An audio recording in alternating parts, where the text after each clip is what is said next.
한 1년 정도 된 것 같습니다만 작년 이맘때인데 이제 집에 들어갔는데 저희 집 큰애가 방문을 닫아놓고 막 포복절도하고 웃는 거예요. 무슨 일인가 싶어서 문을 줘서 너 왜 웃느냐 하니까 이게 컴퓨터로 영화를 영화인지 뭔지 이 다운받아서 보고 있는데 아빠 이거 한번 보라는 거예요. 아빠가 딱 좋아할 거라는 거예요. 그럼 뭐냐고 보니까 이 한국의 코미디 프로그램을 다운받아서 보는데 제가 그 제목을 정확히 모르는데 하여튼 그 코미디 프로그램에 코너가 있는데 그 코너 이름이 네 가지입니다. 네 가지. 이 뭐 네 가지인가 하면은 한국에서 무시당하고 있는 네 가지 종류의 사람들이 나와서 자기들의 그 무시당한 것을 하소연하는 내용입니다. 이 네 가지 종류 사람이 어떤가 하면 뚱뚱한 사람, 키 작은 사람, 촌놈, 인기 없는 사람. 이 네 가지가 자기들이 무시당하는 것을 얘기합니다. 그래서 한 사람씩 나와서 얘기하는데 다 인정을 해요. 자기들이 그 무시당하는 현실을 인정합니다. 자기가 뚱뚱하다고 키 작다고 인기 없다고 촌놈을 다 인정하고 난 다음에 자기들의 사정을 하소연합니다. 하소연할 때 설명도 하고 변명도 하고 경험도 얘기하고 예를 드는데 그 하소연하는 게 너무 재밌는 거예요. 말투가 지금까지 우리가 생각하지 못했던 것을 다 밝혀내고 마지막에 그네들의 하소연을 다 듣고 나면 결론이 어떻게 되는가 하면 그렇구나, 당신 네 종류의 사람들이 무시당할 사람이 아니구나라고 인정을 하게 되더라고요. 반전이 일어나는 거죠. 마지막에 반전이 일어나는 것을 보고 또 통쾌하며 재미있어 하는 겁니다. 참 이 작가들이 글을 잘 써요. 참 재미있게 저도 몇 개 봤는데 그것을 보면서 뭘 느꼈는가 하면은 지금까지 내가 생각하지 못했던 것을 밝혀내니까 이 가치관이나 목적이 뒤집어진다는 것을 알았습니다. 자, 오늘 본문을 보면은 네 가지 복과 네 가지 화를 선포하고 있습니다. 네 가지 인기 없는 게 아니고 네 가지 복과 화를 선포하는데 이 네 가지 복 받는 사람의 종류를 보면은 지금까지 우리가 무시했던 사람들입니다. 그리고 네 가지 화 있는 사람들을 보면 지금까지 우리가 그런 사람이 되려고 우리가 그런 사람이 되려고 노력했던 그런 사람들입니다. 그리고 오늘 주님께서 네 가지 복과 네 가지 화를 선포하면서 우리들의 기존의 가치관을 확 뒤집어 놓는 것입니다.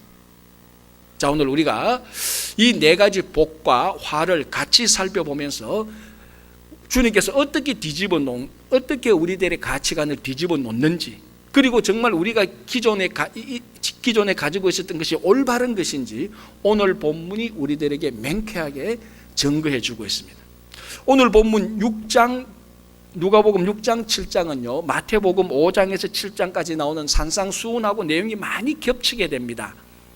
그래서 어느 것이 더 옳으니 맞니 안 맞니 이런 얘기가 나오는데 그런 것들은 학자들이 연구하라고 놔두고 우리들은 오늘 이 누가 본문에 나타난 이 복, 화, 네 가지 복과 화를 차례대로 한번 우리가 보려고 합니다. 그래서 오늘 우리가 읽었던 이 본문은 네 가지 복, 네 가지 화를 선포하는데 살펴보려면 8가지를 살펴봐야 됩니다. 벌써 눈치 빠르신 분들은 오늘 설교가 길어지겠구나, 8가지를 다 설명하면 얼마나 길어지겠구나 이렇게 생각하는데 걱정 안 하셔도 됩니다. 제가 언제 1시간 이상 하는 거 봤습니까? 네 가지 복과 네 가지 화인데 먼저 네 가지 복을 살펴보려고 합니다. 왜냐하면 이 네 가지 화는 네 가지 복의 정반대입니다. 자, 네 가지 복 받는 사람이 뭡니까? 가난한 자, 굶주린 자, 그리고 우는 자, 그리고 핍박받는 자. 그럼 네 가지 화 받는 사람은 화 있는 사람은 요 네 가지 복 받는 사람이 정반대입니다. 부유한 자, 웃는 자, 그리고 배부른 사람, 그리고 칭찬받는 사람, 즉 인기 있는 사람. 그러니까 우리가 기존적으로 복 있다고 생각하는 네 종류의 사람이 지금 화를 받고 있고 우리가 화를 받고 있는 네 종류의 사람이 복을 받고 있습니다. 자, 먼저 네 종류의 복, 가난, 굶주림, 그리고 우는 것, 핍박받는 것, 요 네 가지를 먼저 살펴볼 건데요, 요 네 가지도 가만히 보면 사실은 2가지를 말하고 있습니다. 8가지에서 벌써 2가지로 줄었습니다. 오늘은 요 2가지를 살펴보면 8가지를 다 봅니다. 자, 첫 번째 복 받는 사람은, 복 있는 사람은 가난한 자입니다. 두 번째 복 있는 사람은 굶주린 자고 세 번째 복 있는 사람은 우는 자입니다. 가난한 자와 굶주린 자와 우는 자는 한 가지 때문에 생기는 겁니다. 뭡니까? 가난 때문에 생기는 겁니다. 두 번째, 세 번째는 첫 번째 가난한 자와 같이 같은 부류의 현상입니다. 그러니까 오늘 본문은 가난한 자가 복이 있고 예수님 때문에 핍박받는 자가 복이 있다. 이 두 개만 살펴보면 주님께서 말씀하신 그 핵심을 우리가 핵심에 도착할 수 있을 것입니다. 자, 본문에서 가난한 자는 어떤 사람인가? 이 헬라어 본문을 봐야 됩니다. 헬라어 본문에는 이 가난에 해당되는 단어가 프토코스입니다. 여러분, 가난에도 급수가 있습니다. 그죠? 우리는 가난이지만은 사실은 한국말도 가난에 보면은 부사를 넣었어요. 부사 형용사를 넣어서 가난의 종류가 굉장히 많습니다. 제일 낮은 급수의 가난이 뭐라고 우리 표현합니까, 여러분? 정말 가난한 사람을 여러분 뭐라고 표현합니까? 그럼요, 찢어지게 가난하다 그럽니다. 찢어지게 가난하다. 이 포토코스는 한국말로 정확히 번역하면 찢어지게 가난하다는 것입니다. 우리 누가복음 16장을 보면은 부자와 거지 나사로가 나옵니다. 이 거지 나사로 상황이 어떻습니까? 이 거리에서 자기 헌대를 핥고 있었습니다. 이 헌대는 궤양이나 염증으로 생긴 상처인데요. 뭐 그 당시 의학이 없으니까 그 헌대를 낫게 하려고 핥고 있었다니까요. 침으로 고치려고 핥고 있으니까 옆에 지나가는 개가 보니까 저 상처 난데 핥고 있는 것은 개가 하는 일이잖아요. 개도 같이 와서 같이 핥고 있었어요. 그러니까 이게 사람 사는 모습이 아니잖아요. 개나 짐승같이 사는 모습입니다. 그리고 거지 나사로가 먹는 음식이 뭐였습니까? 부자의 상에서 떨어지는 부스러기 찌꺼기입니다. 이거는 개나 소가 먹는 음식입니다. 그걸 나사로가 먹고 있었어요. 그러니까 찢어지게 가난한 거잖아요. 우리 누가복음 15장 그 앞에를 보면은 예수님의 비유 가운데 돌아온 탕자 비유, 둘째 아들이 자기가 미리 받을 유산을 받아가지고 먼 타국에 갔다가 재산 탕진 다 하고 나중에 할 일이 없어가지고 돼지를 칩니다. 돼지를 치면서 먹을 음식이 없어서 돼지가 먹는 쥐엄 열매를 먹으려고 그랬는데도 그것조차도 모자랍니다.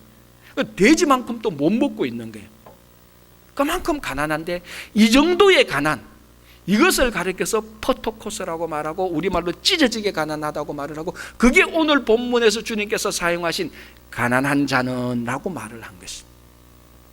이 가난한 자의 의미가 뭡니까? 가지고 있는 것이 하나도 없습니다. 자기 힘과 자기 노력으로서 회생할 가능성이 제로입니다. 이 가난은요, 이 가난은 일반 백성들이 당하는 가난이 아닙니다.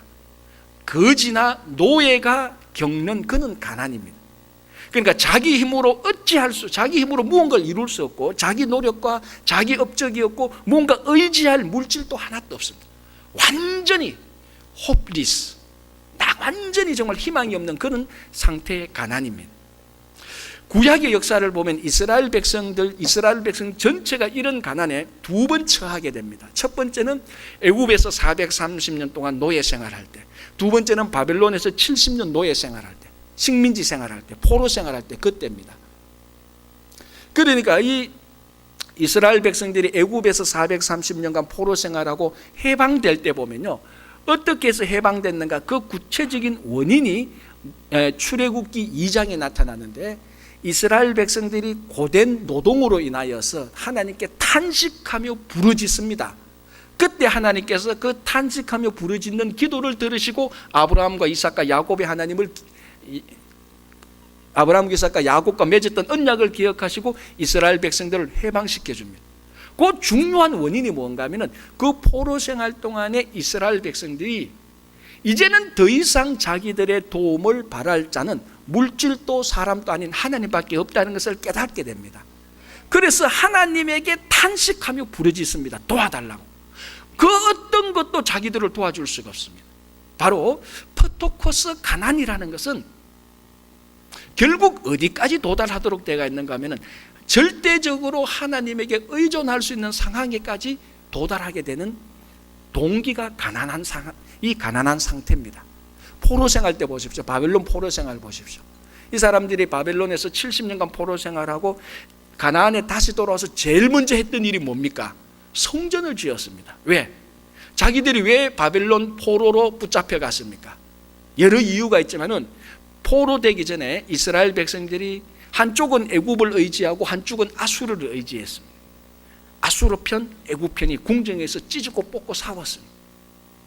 하나님께서 보시기에는 둘 다 똑같습니다. 왜? 하나님을 의존하지 않고 누가 더 큰 강한 사람인가, 사람에게 의존하려고 하다가 결국은 바벨론 포로 생활을 하게 됩니다. 그 70년 포로 생활하면서 절대적인 가난과 절대적인 어려움 속에서 정말 오늘 본문에 나온 이 프토코스의 삶 속에서 이 사람들이 제일 중요한 사실을 깨닫게 됩니다. 무언가 우리들을 포로에서 해방시켜 주실 분은 하나님밖에 없다. 그래서 해방되니까 이제는 우리가 하나님을 진짜 잘 섬기겠다, 하나님만 믿고 의존하겠다고 해서 돌아와서 성전부터 지었습니다. 제일 먼저. 자, 가난한 자들이 왜 복이 있는가 하면요, 이 가난한 자들은 물질을 의지하지 못합니다. 의지할 물질이 없잖아요. 사람을 의지하지 못합니다. 자기 자신의 힘과 노력을 의지 못합니다. 그래서 가난한 자는 그 어떤 종류의 사람들보다 더 쉽게 하나님을 의존할 수 있는 상황에 들어가게 되는 것입니다. 그러니까 복이 있는 것입니다. 가난하기 때문에 하나님을 의존하고, 하나님을 의존하기 때문에 하나님으로부터 도움을 받게 되는 것입니다. 그래서 가난한 자가 복이 있게 되고, 그 복은 하나님의 나라를 차지하게 되는 것입니다. 여러분, 우리가 이민생활을 하다 보면은 얼마나 가난한지는 모르지만 많은 사람들이 가난하다라는 그런 느낌을 가지고 있습니다. 실제로 가난하신 분들도 있고요. 우리 성경 오늘 이 본문을 보면 주님께서 마태복음에서 팔복을 선포하실 때, 그리고 오늘 누가복음 6장에서 4가지 복과 4가지 화를 선포하실 때 그 키 센텐스가 가장 중요한 것이 가난한 자는 복이 있다라고 말을 합니다. 왜? 가난하기 때문에 하나님에게 더 가까이 나아갈 수 있는 상황이 되고, 그 상황에서 하나님을 의존하게 되고, 하나님을 의존하니까 하나님으로부터 도움을 받게 되고, 하나님의 도움을 받아서 살게 되는 마지막 상황이 하나님의 나라를 차지하게 된다는 것입니다. 여러분, 여기에서 우리가 한 가지 놀라운 반전이 일어나지 않습니까? 자, 우리는 자본주의의 상징인 미국이라는 나라에 살고 있습니다. 자본은 좋은 것일 수도 있고 나쁜 것일 수도 있습니다. 어떻게 사용하느냐에 따라서. 그러나 분명한 것은 자본주의에서는 자본, 즉 물질이 없이는 성공하기 없고, 물질이 없이는 무언가를 많은 것을 차지할 수가 없는 것이 자본주의 국가입니다. 그런데 가난한 자는 이 물질이 없는데, 자본이 없는데 마지막은 미국보다 더 풍성한 하나님의 나라를 가지게 되는 것입니다. 여러분, 이게 반전 아닙니까? 모든 세상 사람들은 자본이 있어야 큰 것을 가지고 미국을 차지한다고 생각하는데, 주님께서는 자본이 아니고 물질이 아니고 가난하게 됐을 때, 오히려 물질이 없게 될 때 하나님을 의존하게 되고 하나님으로부터 도움을 받아서 하나님의 나라를 차지하게 될 것이다. 지금까지 세상 사람들이 또는 우리가 생각했던 가치가 한순간에 확 뒤집어지는 것입니다. 여러분들 가난합니까? 훨씬 더 하나님을 의존할 수 있는, 하나님께 가까이 나아갈 수 있는 상황에 있습니다. 그래서 하나님의 나라를 차지하게 될 가능성이 훨씬 더 많이 있습니다. 이게 복이 아닙니까? 자, 이 첫 번째 복에 반대해서 첫 번째 화 있을진저라고 말하는데, 이 사람은 어떤 사람인가 하면 부자들입니다. 여기서 우리가 분명히 결론 짓고 나가야 될 게 하나 있는데, 모든 부자가 화 있느냐? 그게 아니라는 것입니다. 부자는 많은 물질을 가지고 있는 사람들입니다. 여러분, 이것이 왜 잘못되었습니까? 많은 물질이 좋은 것입니까? 나쁜 것입니까? 좋은 것일 수도 있고 나쁜 것일 수도 있습니다. 많은 물질 자체가 저주가 아닙니다. 많은 물질을 가지고 있다는 것이 저주받을 일입니까? 그것도 아닙니다.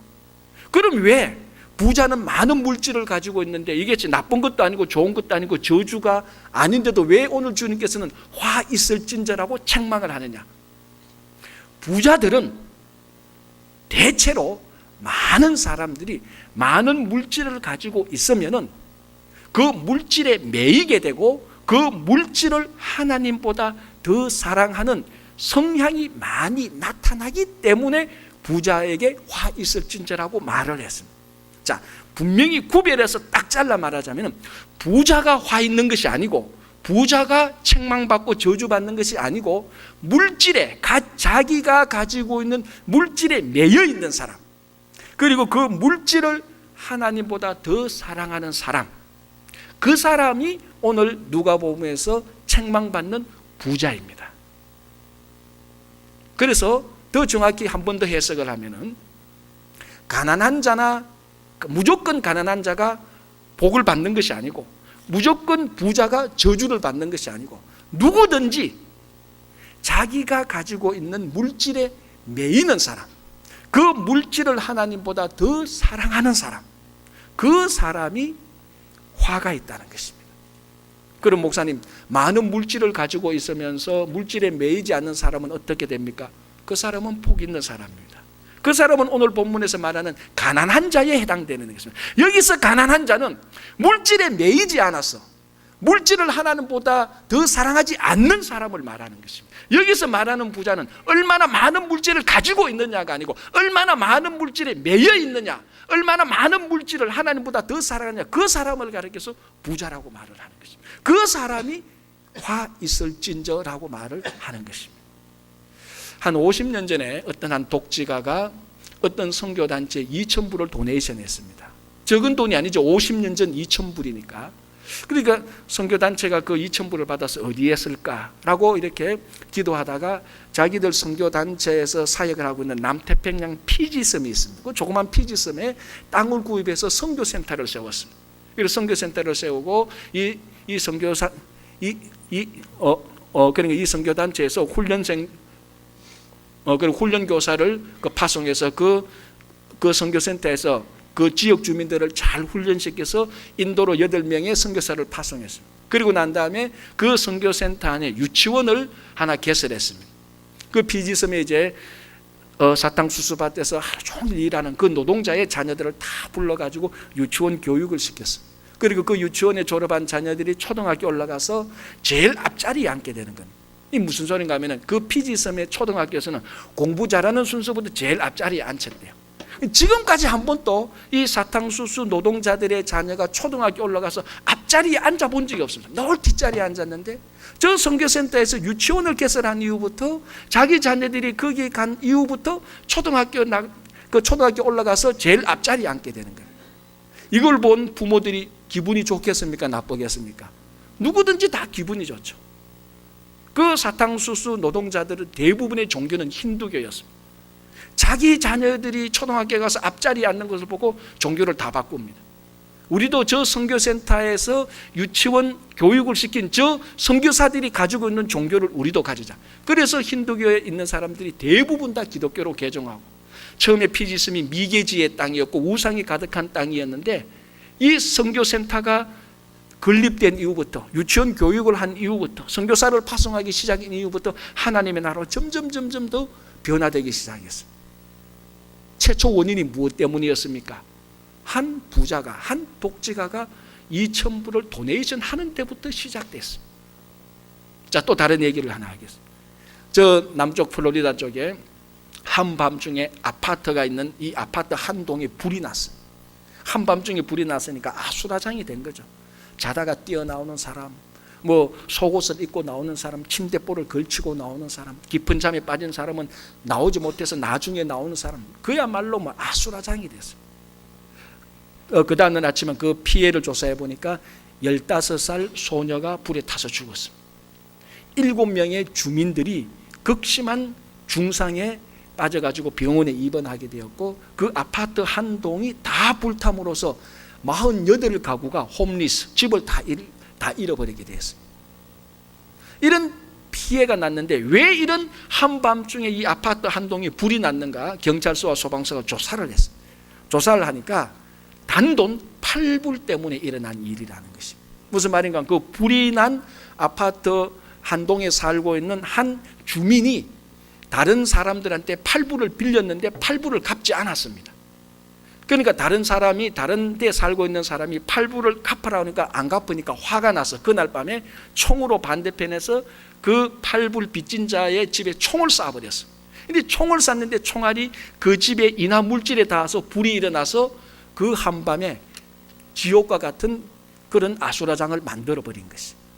자, 무슨 얘기를 하느냐 하면, 두 번째, 그 지옥과 같은 아수라장이 일어나게 된 이유가, 최초 원인이 뭡니까? 팔불에 얽매여 가지고 피지섬, 그 미개한 땅, 우상이 가득한 그 땅이 하나님의 나라가 된 이유, 최초 원인이 뭡니까? 한 부자가 50년 전에 2,000불이라는 돈에 매이지 않고 하나님을 위해서 헌금함으로 일어난 것입니다. 여러분, 누가 하나님의 나라를 만들어 갑니까? 돈이 많은 사람입니까? 돈이 적은 사람입니까? 물질이 많은 사람입니까? 물질이 적은 사람입니까? 물질에 상관하는 게 아닙니다. 누가 가지고 있는 물질에 매이지 않느냐 하는 것입니다. 누가 물질보다 하나님을 더 사랑하느냐, 그것이 핵심이지, 부자라고 해서 저주받고 가난한 자라고 해서 무조건 복 있는 자가 아니라는 거예요. 단돈 팔불에 얽매인 이 한 사람이 그 팔불을 받아내려고 총을 쏴서 아수라장을 만들어내버렸어요. 여러분, 우리 가운데 가지고 있는 물질의 양이 차이가 나는 겁니다. 주님은 물질의 양의 차이를 절대로 보지 않습니다. 누가 진짜로 가난한 자인지, 누가 진짜 부자인지 그걸 보는 겁니다. 누가 진짜 가난한 자가 되어서 물질에 매이지 않고 전적으로 하나님을 의존하는 자인지, 누가 부자라서 가지고 있는 물질에 매여서 이 물질 때문에 하나님과 사람과의 관계도 다 비틀려버리는 사람인지, 주님께서는 그걸 보고 오늘 예수님께서 가난한 자, 물질에 매이지 않는 자는 복이 있다, 부자, 물질에 매이는 자는 화 있을진저라고 선포하는 것입니다. 여러분, 여기에 또 하나 우리는 하나의 반전을 봅니다. 무슨 말인가 하면, 자본주의 국가는 자본이 일을 하는 것입니다. 그래서 이걸 통하여서 미국에서 살아갑니다. 그러나 우리 진짜 물질을 많이 가지고 있으면서도 물질에 매이지 않은 사람은 이 물질을 사용하여서 하나님의 나라를 만들어가기 시작합니다. 자본주의 국가는 자본에 매이도록 되어 있습니다. 그러나 하나님께서 기뻐하시는 부자는 많은 자본, 물질을 가지고 있어도 그 물질에 매이지 않습니다. 물질을 잘 사용하여서 하나님의 나라를 만들어가는 것입니다. 이 사람들이 오늘 주님께서 말씀하신 진정으로 복 있는 사람들입니다. 여러분들이 모두가 다 주님에게 인정받는 복 있는 사람이 되기를 바랍니다. 자, 오늘 복 있는 사람의 네 번째는 어떤 종류의 사람입니까? 네 번째 복은 인자로 말미암아 미움을 받고 멸시당하고 욕 얻어먹고 악하다고 소문 듣고 버림을 받는 사람입니다. 한마디로 말하면 예수님 때문에 핍박받는 사람입니다. 여기서 인자는 예수님이잖아요. 여러분, 이런 상황들이 초대교회 시절 때 실제로 많이 있었습니다. 왜 예수 믿는 사람들이 핍박을 받았느냐? 이방인으로부터 핍박을 받았습니다. 다시 말하면 로마 제국으로부터 핍박을 받았고, 실제로 그 당시 자료들을 잘 조사해 보면 로마 제국 못지않게 같은 유대인들에게 핍박을 많이 받았어요.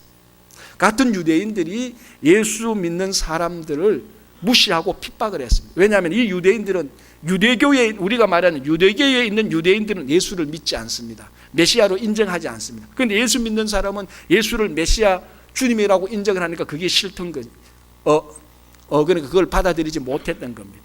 그리고 예수 믿는 자는 율법을 초월해서 복음으로 사니까 유대교회에 있는 유대인들은 율법을 지켜야 하는데 그것도 마음에 들지 않습니다. 그래서 초대교회 때 많은 유대인들이 많은 예수 믿는 자들을 핍박했어요. 가장 대표적으로 누굽니까? 사도 바울이었지 않습니까? 예수님을 만나기 전에 이 바울, 그전엔 사울이었죠. 이 사울이 예수 믿는 사람이면 어디든지 가서 그 사람들을 잡아서 감옥에 넣거나 어떻게 핍박을 했습니다. 참 초대교회 때 예수 믿는 것 때문에 핍박을 많이 받았어요. 자, 아주 특별한 것이 하나 있었는데 무엇인가 하면은, 그 당시에 회당에서 의무적으로 드리는 여러 종류의 몇 가지 기도문이 있었습니다. 그 기도문 가운데 가장 대표적인 기도문이 18 축복 기도문이라는 게 있습니다. 이 회당에서 하루에 3번씩 의무적으로 이 기도문을 낭송해야 됩니다. 18개의 축복을 선포하는 기도문인데요, 이 18개의 축복을 선포하는 이 기도문을 낭송하면서, 낭송이 끝나면 첫 번째 축복문이 끝나면 아멘, 두 번째 축복문을 낭송하고 끝나면 아멘, 이렇게 거기 모인 사람들이 다 그렇게 이렇게 낭송을 하고 아멘을 합니다. 이 18개의 축복문 가운데 12번째가 문제가 됩니다. 12번째 중간에 이런 내용이 있습니다. 한번 여러분 들어보세요. 그러므로 나사렛 당원들과 이단자들은 빨리 망하게 하시고 그의 생명책에서 지워지게 하시며 그들이 의인들과 함께 기록되게 하지 마소서. 이게 좋은 말입니까? 나쁜 말입니까? 헷갈리죠? 아주 나쁜 말이죠. 왜? 유대교 해당에서 유대인들이 12번째 축복문에 요 기도문을 딱 끼워였습니다. 그러니까 나사렛 당원들과 이단자들은 누구를 의미하는 겁니까? 예수 믿는 자들이죠. 예수 믿는 자들은 빨리 망하게 하시고 그의 생명책에서 지워지게 하시며 의인들과 함께 기록되게 하지 마소서.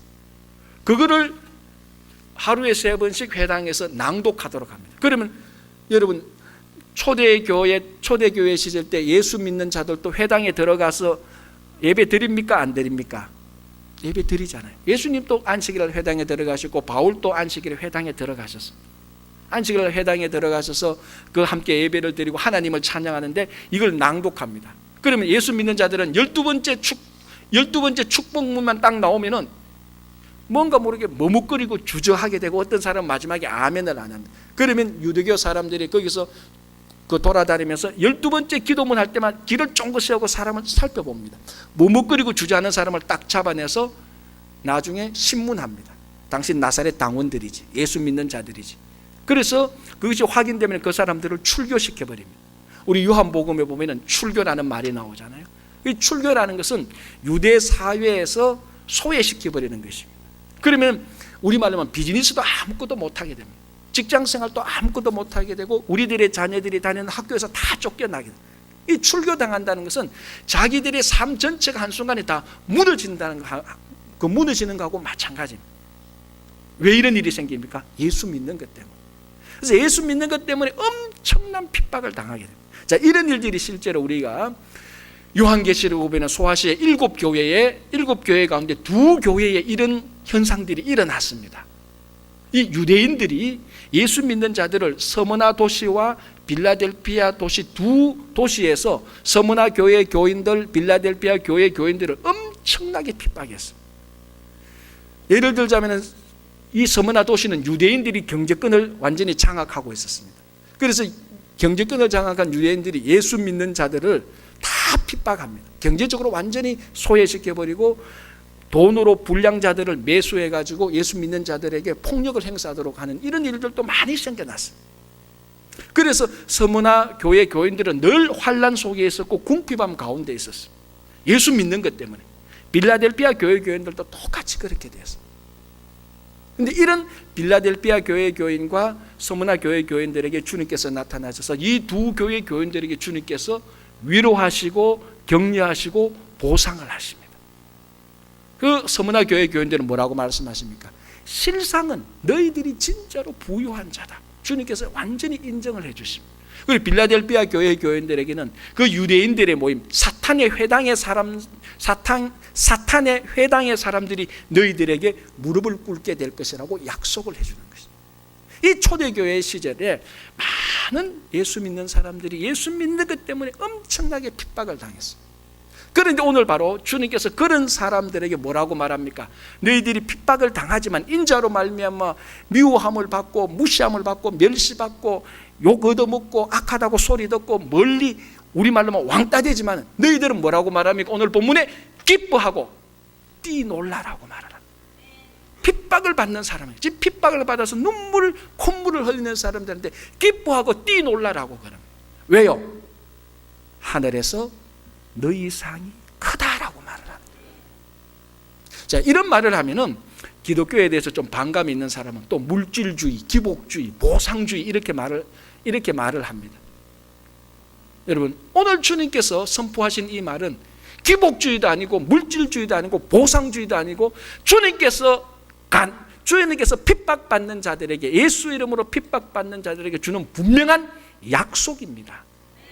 이 약속을 물질주의나 기복주의나 보상주의로 바꾸어서는 절대로 안 됩니다. 주님께서 주신 약속, 하늘에서 너희 상이 크다.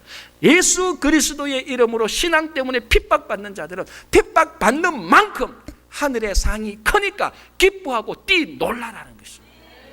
여러분 지금 어려움이 있어도 이 어려움에 해당되는 큰 상이 있다면 우리는 뛰놀 수 있습니다. 기뻐할 수 있습니다. 오히려 핍박이 크면 클수록 더 기뻐할 수 있습니다. 왜? 크면 클수록 하늘의 상이 분명히 더 크기 때문에 그 믿음과 확신 속에서 핍박이 강하면 강할수록 우리는 더 기뻐하고 뛰놀 수 있는 것입니다.